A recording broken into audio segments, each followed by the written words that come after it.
आज हम पढ़ने वाले हैं कंक्लूजन। ठीक है, तो पढ़ते हैं। चलिए, फ्रेंच रिवॉल्यूशन का जो एंड वाला पार्ट है कंक्लूजन, वो हम पढ़ने वाले हैं।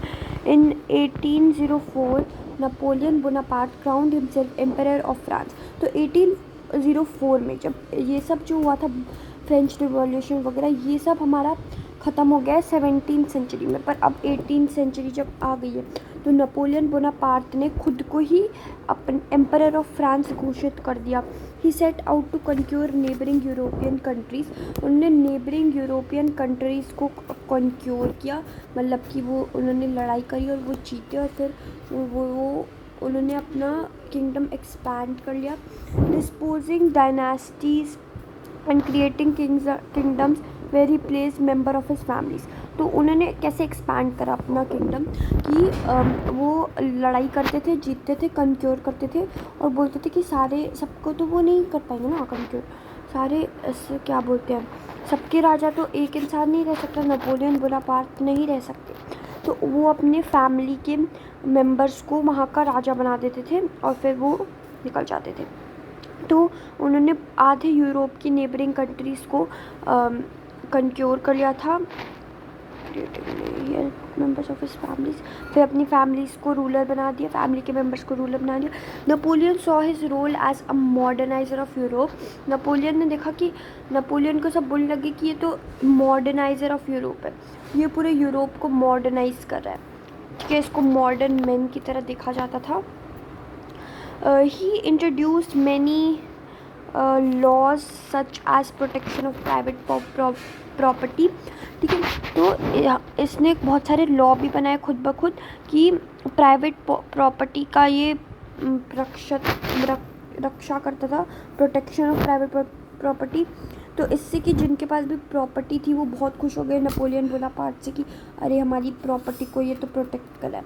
एंड a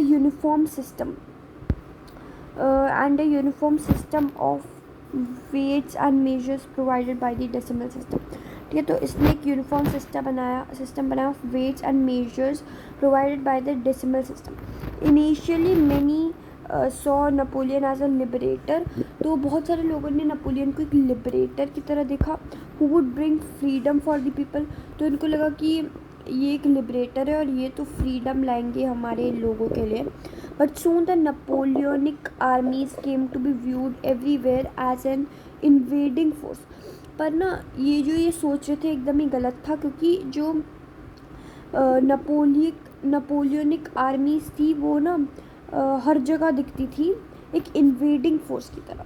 ठीक है, he was finally defeated at Waterloo. तो एक वाटरलू की वॉर थी, उसमें फाइनली ये डिफीट हो गया। तो इसने अपने आप को कब घोषित किया था राजा? 1804 में, और ये वाटरलू की जंग में हारा कब? 1815 में। Many of his measures that carried the revolutionary idea of liberty and modern laws to other parts of Europe had an impact on people long after Napoleon had left। ठीक है, तो उसके जो कुछ आइडियाज थे, जैसे revolution, idea of liberty and modern laws to other parts of Europe. तब भी जब वो डिफीट हो गया था, वो चला गया था, तो क्या बोलते हैं, उसका जो इम्पैक्ट था पीपल पे वो काफ़ी ही दिनों तक रहा, बहुत लॉन्ग समय तक रहा। नेपोलियन जब जा भी चुका था तब भी उसका impact. The idea of liberty and democratic rights were the most important.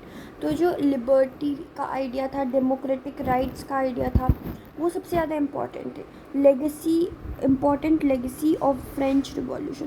तो डेमोक्रेटिक जो ये राइट्स थे, लिबर्टी थी, ये फ्रेंच रिवॉल्यूशन का सबसे बड़ी लेगेसी थी। The spread from France to the rest of Europe during the 19th century. तो ये फ्रांस से यूरोप तक पहुंच गई। ये हम अभी नेक्स्ट चैप्टर में पढ़ेंगे कि वेयर फीडल सिस्टम्स पर अबॉलिश्ड। फीडल सिस्टम जहाँ पे भी अबॉलिश थे, उन्हें डेमोक्रेटिक राइट्स चाहिए थे, लिबर्टी चाहिए थी। Colonised people reworked the idea of freedom from bondage into their movement to create a sovereign nation state। Tipu Sultan and Ram Mohan Roy are two examples of individuals who responded to the ideas coming from revolutionary France. तो टीपू सुल्तान और राम मोहन रॉय ने इनकी बात करी थी, revolutionary France की काफ़ी बातें करी, और इससे इनके आइडियाज़ से बहुत ही ज़्यादा प्रेरित हुए, मतलब रिस्पॉन्ड किया इनके आइडियाज़ पर। तो ऐसे ही हमारा कंक्लूजन ख़त्म हो चुका है, सिर्फ और सिर्फ 5 मिनट में शॉर्ट एक्सप्लेनेशन थी। अगर आपको और भी टॉपिक्स चाहिए जो मैं कम टाइम में कवर करा दूँ तो please subscribe to my channel.